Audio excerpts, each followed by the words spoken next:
বন্ধুরা, মনিকার রান্নাঘরে আপনাদের সবাইকে স্বাগত।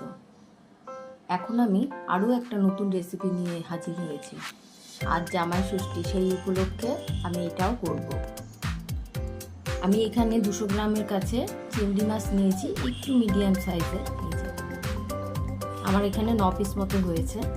তার সাথে আমি এটা কিছুটা নারকোল, পোস্ত দিয়ে, সর্ষা দিয়ে বাটা, কাঁচা লঙ্কা আছে এখানে 5 থেকে 6টা আমি কাঁচা লঙ্কা নিয়েছি, সাথে নুন নিয়েছি আর সামান্য একটু হলুদ।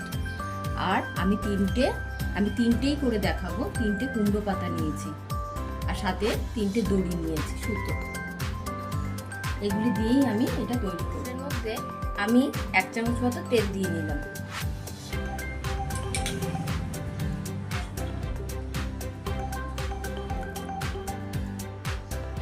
এবার ব্রাশের সাহায্যে আমি একটু সরষের তেল গুলিয়ে নিচ্ছি।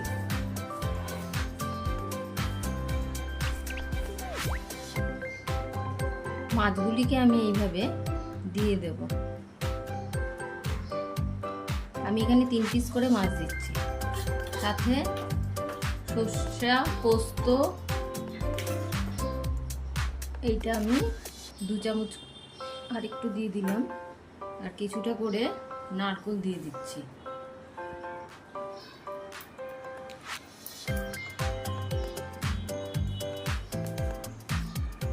এইভাবে সমস্ত উপকরণগুলো ভেতরে ঢুকিয়ে দিয়ে আমি সুতো দিয়ে ভালো করে পেঁচিয়ে দেব, যাতে আমার উপকরণগুলি বেরিয়ে না যায়।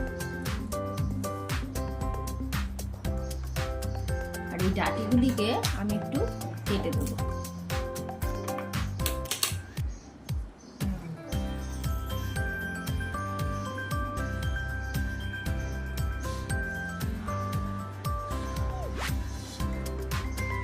এইভাবে আমি আরও আরেকটা তৈরি করে নেব। আমার এটা রেডি হয়ে গেছে। এইবার আমি কড়াইতে সামান্য তেল ব্রাশ করে আমি এটা সেঁকে নেব। একটা ননস্টিক প্যানে আমি একটু সরষের তেল ব্রাশ করে দিলাম। এইবার এগুলো আস্তে আস্তে করে আমি বসিয়ে দেব।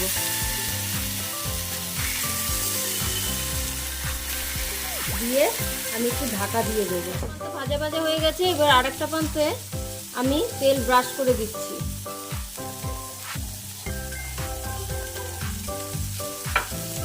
করে আরেকটু বাদে এটা আমি আবার উল্টিয়ে দেব।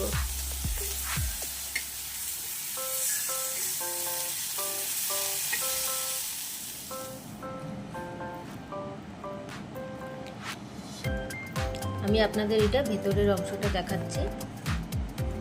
সুতোটা খুলে নেই।